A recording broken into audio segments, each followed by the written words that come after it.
I've been to Bali a few times and every time I go I get some fantastic inspiration for recipes. This is my Balinese inspired whole fish recipe and the flavours in this are pretty incredible. As you can see, there's a lot of ingredients going into it. I've got a pan on here and I'm just going to add, I'll measure this out, 1/3 of a cup of coconut oil. Now the coconut oil is not only for frying some of my ingredients here, but it's also going to give it a nice flavour. So into that, I'm going to add about 5 or 6 shallots that I've just sliced, and we want to get a little bit of colour on these because colour means flavour.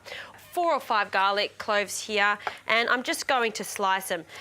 It doesn't have to be so perfect because what's going to happen is I'm going to divide this mixture into half. Half of this sambal is going to act as the stuffing for the fish.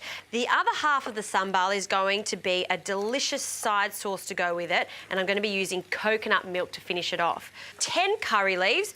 Not really traditional when it comes to Balinese cooking, but I do love the flavour in here. And some kaffir lime leaf. I've just got 3 here. And I'm going to chiffonade them. So that's just the style of cut.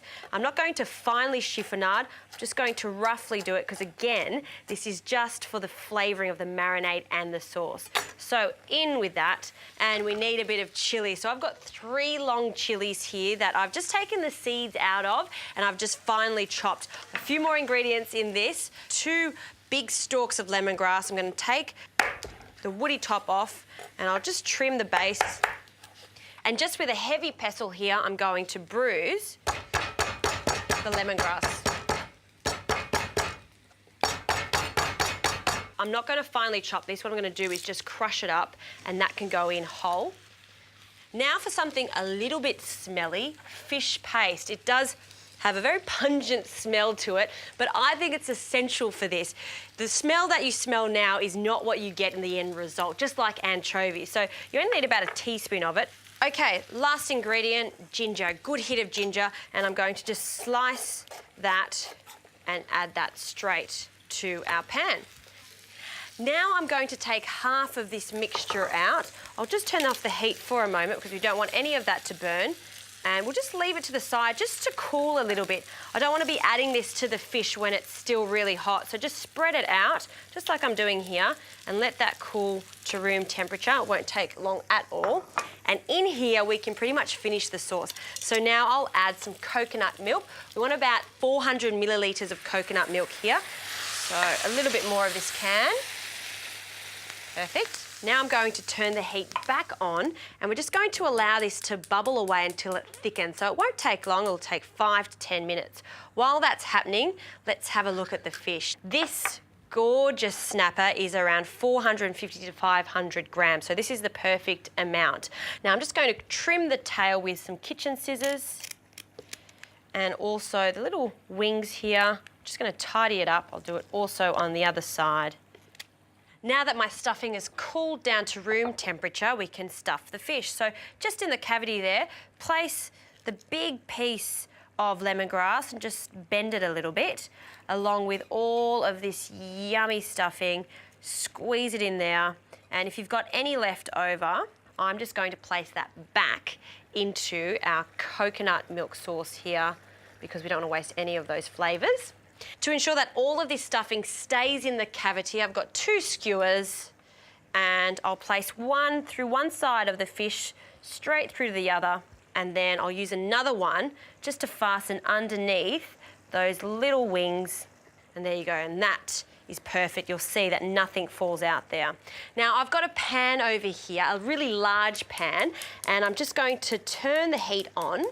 And I want this to get really, really hot. So once it's smoking, I'm just going to drizzle a little oil on the fish and just grill it for 1 to 2 minutes on each side until it's golden brown. And then it goes into the oven for about 10 to 12 minutes at 180 degrees.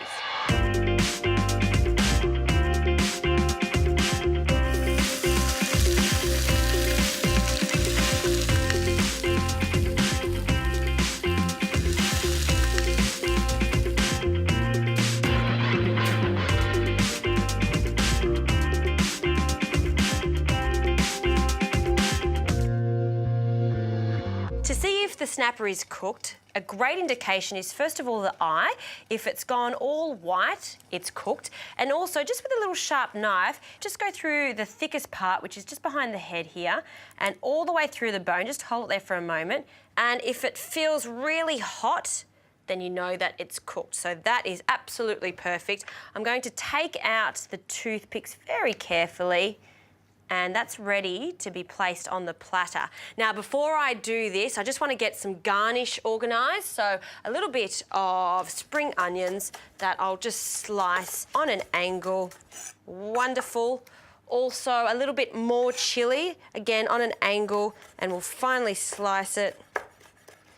Now, to finish the sauce, I'm going to place it back on the heat. You can see that I've strained this.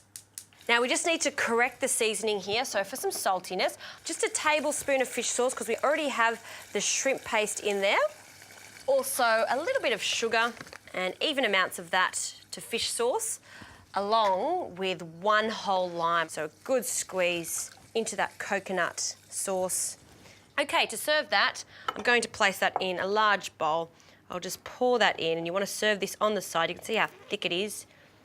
Yum. And our fish, the pièce de résistance, we'll place it on a large platter. And just to decorate it, coconut. So I've just got some coconut flakes here that I've toasted, and the garnish that I just chopped up, the spring onions, and the chilli can go in the middle too.